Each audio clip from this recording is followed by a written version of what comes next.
नमस्कार दोस्तों, साल 1962 में वो 17 नवंबर का दिन था जब चीनी सेना ने चौथी बार अरुणाचल प्रदेश पर हमला किया। चीन का मकसद साफ था, अरुणाचल प्रदेश पर पूरी तरह से कब्जा करना। ये बात तब की बात है जब इंडो चाइना वार छिड़ा हुआ था, लेकिन तब चीन के लक्ष्य के बीच दीवार बनकर खड़े हो गए गढ़वाल राइफल्स की चौथी बटालियन के rifleman Jaswant Singh Rawat. Indo China war 20 अक्टूबर 1962 से 21 नवंबर 1962 तक चला, लेकिन 17 नवंबर से 72 घंटों तक जसवंत सिंह जिस बहादुरी के साथ चीनी सेना का सामना करते रहे वो उनकी अदम्य वीरता और शौर्य की कहानी है। दोस्तों, उन्होंने कैसे 72 घंटों तक अकेले ही चीनी सेना से लड़ा और कैसे चीन के 300 सैनिकों को अकेले ही मार डाला, आइए दोस्तों जानते हैं। लेकिन दोस्तों, सब उससे पहले अगर आप चैनल पर नए हो तो चैनल को जरूर सब्सक्राइब करें। भारत माँ के गर्भ से पैदा होने वाले वैसे तो लाखों जवान हैं, मगर कुछ जवान ऐसे भी होते हैं जो हमेशा के लिए अपनी बहादुरी के झंडे गाड़ देते हैं। उनमें से एक नाम भारत माँ के आंचल उत्तराखंड की धरती पर जन्मे वीर जसवंत सिंह रावत का भी है, जिनके जैसी बहादुरी शायद आज तक के इतिहास में कोई ही कर पाया हो। इस वीर जवान की बहादुरी पर जितने शब्द बोला जाए उतने कम है, मगर फिर भी इनकी बहादुरी की सच्ची दास्तां को 2 शब्दों में पिरोकर इनकी वीरता का बखान कर ही देता हूँ।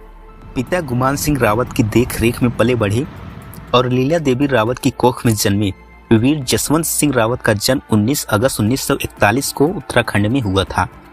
वीर जसवंत सिंह के अंदर देशभक्ति की इतनी भावना थी कि वे 17 साल की छोटी उम्र में ही सेना में भर्ती होने के लिए चले गए, लेकिन उम्र कम होने के कारण उन्हें सेना में भर्ती होने से रोक लिया गया और जैसे ही उनकी उम्र पूरी हुई उनको भारतीय सेना में राइफलमैन के पद पर शामिल कर लिया गया और अपने अदम्य साहस के साथ भारत माँ का यह वीर जवान 17 नवंबर 1962 में चीन युद्ध में वीर गति को प्राप्त हुआ। दोस्तों, चीन के तीसरे हमले में अरुणाचल प्रदेश के तवांग नामक स्थान से महात्मा बुद्ध की मूर्ति के हाथों को काट कर ले जाने वाले चीनी सैनिकों ने जब 17 नवंबर 1962 को अरुणाचल प्रदेश पर कब्जा करने के लिए अपना चौथा और आखिरी हमला किया तो उस वक्त वहां भारतीय सेना न तो युद्ध के लिए तैयार थी, न कोई रणनीति थी और न ही ज्यादा जवान थे और न ही उनके पास कोई युद्ध करने की मशीनें या यंत्र थी या राइफल थी। दोस्तों, सिर्फ एक राइफल थी।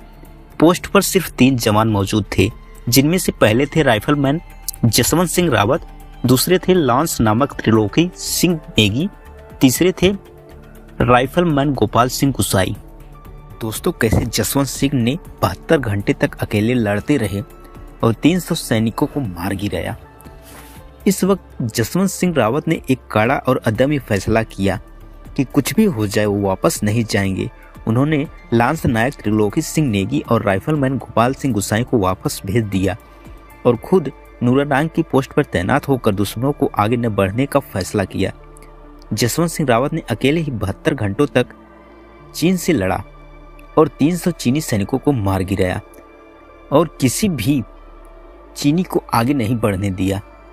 यह उनकी सूझबूझ के कारण हो सका, क्योंकि उन्होंने पोस्ट की अलग अलग जगहों पर राइफल तैनात कर दी थी और कुछ इस तरह से फायरिंग कर रहे थे कि चीन की सेना को लग रहा था कि यहाँ पूरी की पूरी बटालियन मौजूद है।